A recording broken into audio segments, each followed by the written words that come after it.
ఈసారి మన దేశంలో అతివృష్టి అనావృష్టి చూడబోతున్నామా? పరిణామాలు చూస్తే అలానే ఉంది. ఎందుకంటే వర్షపాతం తక్కువగా ఉండే ఎడారి ప్రాంతాల్లో ఇప్పుడు వర్షాలు పడుతున్నాయి. అలానే ఈ సమయానికి వర్ష ఋతువు ప్రవేశించాల్సిన చోట ఇంకా వేసవి ప్రతాపం తగ్గలేదు. ఈ విరుద్ధ పరిణామాలకు కారణం నైరుతి గతి తప్పడమే కాదు, ఎల్ నీనో రాకకి ఇదే సంకేతమని కూడా చెప్తున్నారు.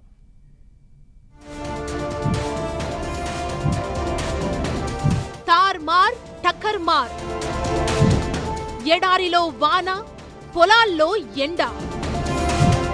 అచ్చంగా ఇదే సీన్ రాజస్థాన్, మహారాష్ట్ర మధ్యన. గతంలో ఏదైనా సీజన్లో పడకూడని వాన పడినా, సకాలంలో వర్షం పడకపోయినా కలికాలం నాయనా కలికాలం అంటూ నిట్టూర్చేవారు. అయితే ఇప్పుడు ఏకంగా ఎల్ నీనో అంటే ఇదేనేమో అంటున్నారు. లేకపోతే ఇది వర్షాకాలం సీజన్ అయినా పెద్దగా వానలు పట్టంలేదు, అంతవరకు ఓకే.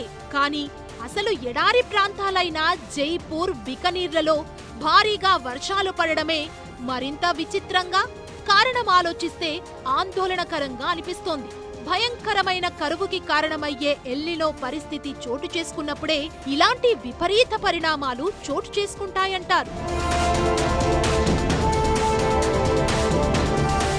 పాకిస్తాన్తో పాటు వాయువ్య భారతదేశం నుండి వీస్తున్న వెస్టర్న్ డిస్టర్బెన్స్ అనే రకపు గాలులతో ఎడారి రాష్ట్రమైన రాజస్థాన్లో సాధారణం కంటే చాలా ఎక్కువ వర్షపాతం నమోదవుతోంది.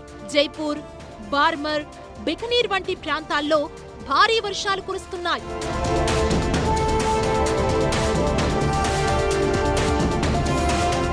అదే మహారాష్ట్రలో సాధారణంగా వర్షాలు పడాల్సిన సమయం అయినప్పటికీ ఋతుపవనాలు బలహీనపడడం వల్ల మహారాష్ట్ర వ్యాప్తంగా వర్షాలు కురవడం లేదు. ఫలితంగా ముంబై వంటి తీర ప్రాంతాల్లో కూడా ఉక్కపోత, విదర్భ వంటి ప్రాంతాల్లో తీవ్రమైన వేడి గాలులు కొనసాగుతున్నాయి. ప్రస్తుతం ఋతుపవనాల కదలికల్లో వచ్చిన మార్పుల వల్ల సాధారణానికి విరుద్ధమైన వాతావరణం నెలకొందనేది ఈ రంగంలోని నిపుణుల మాట.